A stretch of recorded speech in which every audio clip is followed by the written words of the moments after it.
Bien, que el Señor les bendiga. Vamos a continuar con este estudio de la segunda carta del apóstol Pablo a los tesalonicenses. Hoy vamos a mirar las marcas de una iglesia bíblica. La segunda carta, capítulo 1, versículo 1 al 5. En esta sección vamos a mirar qué es una iglesia bíblica, las marcas, las señales, las evidencias de una iglesia bíblica. Damos por sentado que esta es una iglesia con una declaración doctrinal correcta, pero en estos versículos encontramos unas evidencias que deben ser notables en una iglesia que se considera bíblica y que además se considera tener una declaración doctrinal bíblica. Así que vamos a entrar ya en el estudio del contenido de esta carta y vamos inicialmente a hacer lectura de la palabra del Señor. Pablo, Silvano y Timoteo, a la iglesia de los tesalonicenses en Dios nuestro Padre y en el Señor Jesucristo. Gracia y paz a vosotros, de Dios nuestro Padre y del Señor Jesucristo. Debemos siempre dar gracias a Dios por vosotros, hermanos, como es digno, por cuanto vuestra fe va creciendo y el amor de todos y cada uno de vosotros abunda para con los demás. Tanto que nosotros mismos nos gloriamos de vosotros en las iglesias de Dios, por vuestra paciencia y fe en todas vuestras persecuciones y tribulaciones que soportáis. Esto es demostración del justo juicio de Dios, para que seáis tenidos por dignos del reino de Dios, por el cual asimismo padecéis. Marcas de una iglesia bíblica. ¿En qué pensamos cuando decimos una iglesia bíblica? Algunos pudieran decir que es una iglesia debidamente constituida, es decir, el número de creyentes con su cuerpo de diáconos y cuerpo de ancianos o cuerpo pastoral. Otros pudieran decir que es una iglesia trinitaria. Otros pudieran dar una respuesta más generalizada y obvia diciendo que una iglesia bíblica pues es una iglesia conforme a la Biblia. Y aunque todo esto es cierto, en esta sección encontramos algo muy esencial y es el fruto de esa iglesia bíblica. Como dijimos al principio, damos por sentado que esta iglesia tiene una declaración doctrinal, es una iglesia que fue enseñada por el mismo apóstol Pablo. Pero ya en estos versículos del 1 al 5 podemos encontrar y ver algunas marcas, señales o evidencias que debe tener una iglesia bíblica. Así que, cuando hablamos de marcas, nos referimos a señales o evidencias externas. Cuando hablamos de iglesia bíblica, nos referimos en esta sección a la razón interna que lleva a esa iglesia a dar fruto genuino. Y es obligatorio aquí hacer una pregunta o un par de preguntas. ¿Puede haber una iglesia con una declaración doctrinal correcta, pero no ser bíblica? ¿O puede haber una iglesia con evidencias bíblicas, pero tener una declaración doctrinal errada? Para ambas preguntas la respuesta es sí. ¿Cuál es más importante entonces? La verdad es las dos. Debe haber un equilibrio en la iglesia. Debe haber una iglesia con una declaración doctrinal correcta, pero también con unas evidencias bíblicas que se puedan ver, que se puedan contemplar, que se puedan palpar, que se pueda mirar y decir, esta iglesia es verdaderamente bíblica, y no solamente sacar pecho mostrando una declaración doctrinal y decir, somos bíblicos por esto, esto y aquello. Ahora, el versículo 1 dice Pablo, Silvano y Timoteo. Estos tres nombres son básicamente el equipo misionero liderado por el apóstol Pablo. Esta carta la escribe Pablo desde Corinto y es enviada por Pablo hacia Tesalónica por medio de Timoteo en el año 51 después de Cristo aproximadamente, a finales del año 51, a principios del año 52. Enviada por Timoteo, uno de sus colaboradores de más confianza, como así lo hace ver Pablo a los filipenses. En el capítulo 2, versículo 19, allí Pablo da unas referencias importantes acerca de Timoteo y de su confianza para poder enviar esta carta. Espero en el Señor Jesús enviaros pronto a Timoteo, para que yo también esté de buen ánimo al saber de vuestro estado, pues a ninguno tengo del mismo ánimo y que tan sinceramente se interese por vosotros, porque todos buscan lo suyo propio, no lo que es de Cristo Jesús. Pero ya conocéis los méritos de él, de Timoteo, que como hijo a padre ha servido conmigo en el Evangelio. Así que a este espero enviaros luego que yo vea cómo van mis asuntos. Un hombre de confianza con el cual Pablo envía esta carta y mucho más en el contexto en el que se encontraba esta iglesia de Tesalónica. Pues el capítulo 2, versículo 2 nos dice que algunos habían o estaba circulando una carta como de parte de Pablo en la cual decía que ya el día del Señor había llegado. Pablo dice, no os dejéis mover fácilmente de vuestro modo de pensar, ni os conturbéis ni por espíritu, ni por palabra, ni por carta como si fuera nuestra, en el sentido de que el día del Señor ya llegó. Así que con mucha más delicadeza Pablo envía esta carta con alguien de mucha confianza para él, y esto es Timoteo. Luego en el versículo 1 también encontramos a quién es enviada esta carta, y Pablo dice a la iglesia de los tesalonicenses en Dios nuestro Padre y en el Señor Jesucristo. Lo más importante aquí no es el gentilicio tesalonicense, sino la unión de aquel grupo de creyentes que estaban en Tesalónica juntamente con Dios y con Jesucristo. Lo primero que debemos resaltar aquí es de una iglesia bíblica, es la unión con Dios y Cristo. Pues dice Pablo a la iglesia de los tesalonicenses en Dios, nuestro Padre, y en el Señor Jesucristo.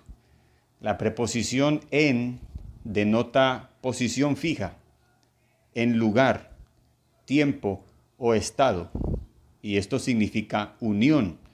Y esto es lo más importante de una iglesia bíblica. La iglesia bíblica debe tener como primer principio esencial es estar unida a Dios y a Cristo. Es lo más importante. Recordamos las palabras de nuestro Señor Jesucristo en el Evangelio de Juan, el capítulo 15, el versículo 1, allí donde nos enseña la palabra acerca de Jesús y la vid verdadera. Dice, yo soy la vid verdadera y mi Padre es el labrador, dice el versículo 1. Luego, el versículo 4 y 5. Permaneced en mí y yo en vosotros. Como el pámpano no puede llevar fruto por sí mismo si no permanece en la vid, así tampoco vosotros si no permanecéis en mí. Yo soy la vid, vosotros los pámpanos. El que permanece en mí y yo en él, este lleva mucho fruto, porque separados de mí nada podéis hacer. Así que esto es lo más importante. Si la iglesia no está unida a Dios, a Cristo, la iglesia no puede dar fruto, no puede reflejar la evidencia de ser una iglesia bíblica. Esto es lo más importante. Las demás marcas se desprenden de esta unión con Dios y Cristo. La segunda marca o señal la extraemos del saludo de Pablo hacia la iglesia en el versículo 2, que a su vez también esto es un profundo deseo de Pablo. Dice, gracia y paz a vosotros, de Dios nuestro Padre y del Señor Jesucristo. Estas son también dos señales de una iglesia bíblica. La gracia de Dios sobre esa iglesia y la paz de Dios sobre esa iglesia. Una iglesia bíblica depende absolutamente de la gracia de Dios. Pero para esto hay que conocer las doctrinas de la gracia de Dios, para poder confiar en la salvación de Dios y descansar en su paz. Y esto es algo desconocido dentro de muchas congregaciones. Se puede hablar de la gracia de Dios y preguntar qué significa la gracia. Y alguien pudiera decir, la gracia es un favor inmerecido de Dios hacia nosotros. Y es una respuesta correcta. Pero si se pudiera demandar una argumentación más detallada de la gracia de Dios en cuanto a la salvación, entonces ya comienzan a haber variaciones en explicación y en interpretación bíblica de lo que es la gracia. Y aunque dicen que la gracia es un favor inmerecido hacia nosotros los pecadores, pero cuando se detalla en el punto de que la salvación es de Dios 100% y que ésta no se puede perder porque es de Dios, entonces chocan inmediatamente con este principio bíblico de la gracia de Dios y comienzan a argumentar que el hombre también tiene que luchar por su salvación, que el hombre también tiene que batallar por su salvación, pelear por su salvación, y entonces comienzan también a darle mérito al hombre en cuanto a la salvación, y así comienzan a invalidar lo que es la gracia de Dios, y es un reflejo del desconocimiento de las doctrinas de la gracia de Dios, de qué es verdaderamente y profundamente la gracia de Dios. Y esto lleva a que una iglesia o un creyente no viva realmente con la paz de Dios, porque cuando se confía en la gracia absoluta de Dios, este creyente y esta iglesia puede experimentar una verdadera paz de Dios. Esta gracia y esta paz, dice Pablo, procede de Dios el Padre y del Señor Jesucristo. Y no en vano repite Pablo esta declaración doctrinal en tan solo 2 versículos. Dios nuestro Padre y el Señor Jesucristo. La tercera marca o evidencia de una iglesia bíblica es la fe que crece. El versículo 3 dice: debemos siempre dar gracias a Dios por vosotros, hermanos, como es digno, por cuanto vuestra fe va creciendo, y el amor de todos y cada uno de vosotros abunda para con los demás. La fe bíblica no es una fe estática, no es abstracta, no es teórica. Es una marca evidente que crece, que aumenta por encima del grado ordinario. En el versículo 4, Pablo vuelve a mencionar la fe diciendo: fe en todas vuestras persecuciones y tribulaciones que soportáis. Sabemos que la iglesia de Tesalónica estaba sufriendo persecución y ese era el escenario para ellos evidenciar su fe. Para ellos la persecución. Para usted, ¿qué sería el escenario o cuál es el escenario para usted evidenciar que tiene fe y que su fe va creciendo?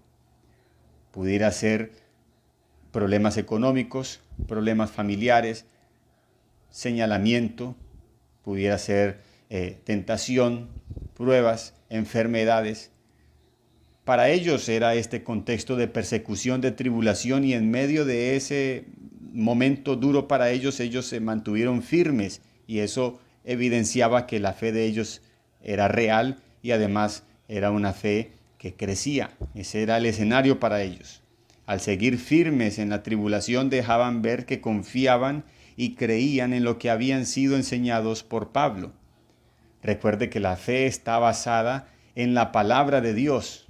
Ese es el único sustento para el crecimiento de una fe bíblica. Mire lo que nos dice el apóstol Pedro en su segunda carta, capítulo 3, versículo 18. Desde el versículo 17 podemos mirar un poco. Así que vosotros, oh amados, sabiéndolo de antemano, guardaos, no sea que arrastrados por el error de los inicuos, caigáis de vuestra firmeza. Antes bien, creced en la gracia y el conocimiento de nuestro Señor y Salvador Jesucristo. Creced en la gracia y creced en el conocimiento de nuestro Señor Jesucristo. Así que hay que ir un poco más allá de decir que la gracia es el favor inmerecido de Dios hacia nosotros. Hay que ir más allá y conocer mucho más qué es la gracia de Dios. Y crecer en el conocimiento de nuestro Señor y Salvador Jesucristo, porque es el único fundamento en el cual la fe puede descansar. Nadie puede decir que tiene fe independientemente de la Biblia, independiente de la palabra. Recuerde lo que dice Romanos capítulo 10, versículo 17. Así que la fe es por el oír y el oír por la palabra de Dios. Solamente la fe bíblica puede recobrar vida y puede tener vida y puede crecer fundamentada sobre la palabra. No hay otra forma, ni sueños, ni visiones, ni revelaciones. El único sustento de una fe bíblica y genuina es la palabra de Dios. La cuarta señal podemos verla también en el versículo 3. Pablo dice, y el amor de todos y cada uno de vosotros abunda para con los demás. El amor que abunda para con los demás. Esta debe ser una evidencia de una iglesia bíblica, el amor que abunda para con los demás. El amor hacia Dios está ligado al amor hacia los demás. De esto Pablo hacía mención en la primera carta a los tesalonicenses. Y podemos leer en el capítulo 3, el versículo 12, donde Pablo exhorta a la iglesia a esto. Y esta iglesia era una iglesia que abundaba en amor y Pablo aún le demanda más y más amor hacia los demás. Primera Tesalonicenses capítulo 3 versículo 12. Y el Señor os haga crecer y abundar en amor, unos para con otros y para con todos, como también lo hacemos nosotros para con vosotros. Así que esto lo pide Pablo por la iglesia. Con este amor, Pablo se está refiriendo a la ayuda material, no a una emoción o a un sentimiento. Lo que Pablo aquí está hablando tiene que ver con la ayuda en las necesidades de los hermanos. Ya luego el capítulo 4, versículos 9 y 10 de la primera carta dice, pero acerca del amor fraternal, no tenéis necesidad de que os escriba, porque vosotros mismos habéis aprendido de Dios que os améis unos a otros, y también lo hacéis así con todos los hermanos que están por toda Macedonia. Pero os rogamos, hermanos, que abundéis en ello más y más. Tesalónica quedaba en esa región de Macedonia, así que esta iglesia abundaba en amor entre ellos allí en la localidad de Tesalónica, en la ciudad de Tesalónica. Pero además el amor de ellos sobrepasaba esa localidad y Pablo les reconoce que ellos aman y han demostrado su amor con todos los hermanos que están por toda Macedonia.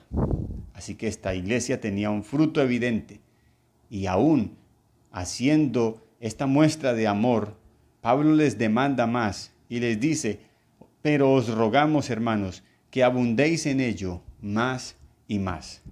Una iglesia bíblica expresa su amor hacia los hermanos, pero no de forma emocional, sentimental o simplemente expresiones de palabras, sino que esto tiene que ver con la ayuda a los necesitados de la iglesia local. Y cuando se esté cubriendo las necesidades de los hermanos de la iglesia local, hay que pensar también en los hermanos de la región, cómo están ellos, cómo están viviendo, y también comenzar a extender la mano y a mostrar verdadero amor. El amor de la iglesia, el amor genuino, el amor que da, el amor que es una acción y que no es una expresión sentimental. La quinta muestra, marca, evidencia de una iglesia bíblica es la paciencia. Dice el versículo 4 y 5. Tanto que nosotros mismos nos gloriamos de vosotros en las iglesias de Dios por vuestra paciencia y fe en todas vuestras persecuciones y tribulaciones que soportáis. Esto es demostración del justo juicio de Dios, para que seáis tenidos por dignos del reino de Dios, por el cual asimismo padecéis. Paciencia. Esto significa resistencia o aguante alegre. La paciencia en la persecución tiene que ver con dos aspectos: confiar en la venida de Cristo soportando con esperanza esos sufrimientos y tener paciencia para no responder a la persecución y esperar en la venganza del Señor en su día. De ahí el versículo 6 que dice, porque es justo delante de Dios pagar con tribulación a los que os atribulan.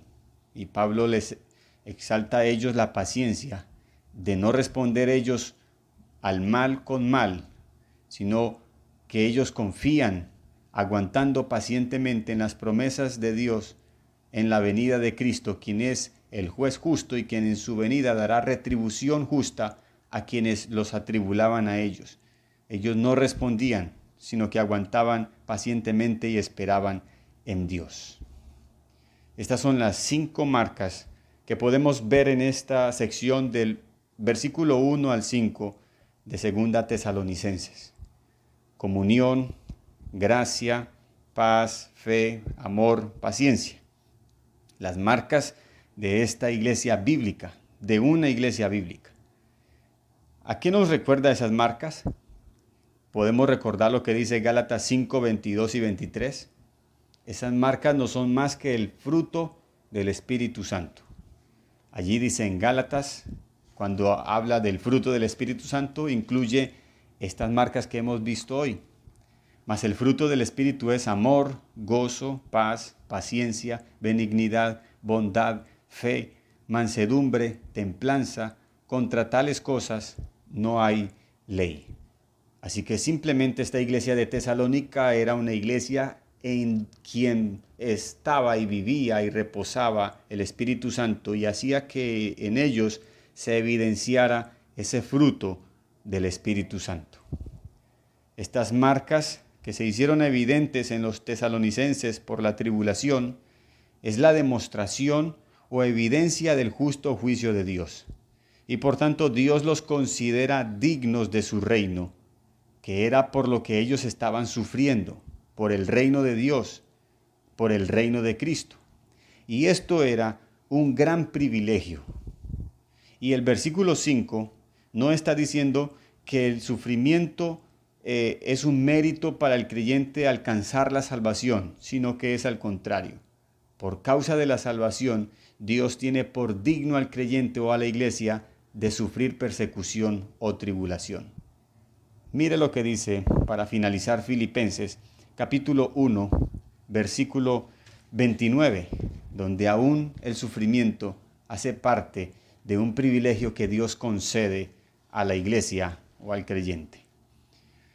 Porque a vosotros os es concedido, a causa de Cristo, no solo que creáis en Él, sino también que padezcáis por Él.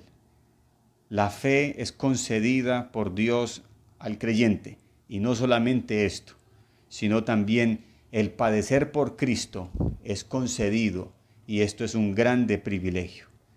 No es que el creyente, por medio del sufrimiento, se gana la salvación, sino que por causa de tener la salvación, es que el creyente puede soportar el sufrimiento, porque la gracia de Dios está sobre él. Para finalizar este versículo 5, vamos a leerlo en una versión mucho más actualizada para entender un poco más lo que es este versículo 5. Esto es una señal del justo juicio de Dios y muestra que Él os ha juzgado dignos de entrar en su reino, por el cual están sufriendo. No es que la iglesia estaba sufriendo para alcanzar los méritos de ser dignos para Dios, sino al contrario, por causa de que Dios los halló dignos y los llamó para sí, ellos están sufriendo y padeciendo por causa del Evangelio, no como un mal para ellos, sino como un mal lleno de esperanza para glorificar a Dios en medio de ese lugar. Esa era la oportunidad gloriosa y grandiosa para los tesalonicenses, de que en medio de esa tribulación y persecución por causa de los judíos que no habían creído, para ellos era el escenario glorioso y era un privilegio que Dios les estaba concediendo, y por eso Pablo dice que ellos sufrieron persecución con gozo, se gozaban en esa tribulación por haber sido tenidos como dignos de sufrir por causa de Cristo. Marcas de una iglesia bíblica. Bien, no siendo más, que el Señor les continúe bendiciendo y gracias por su atención.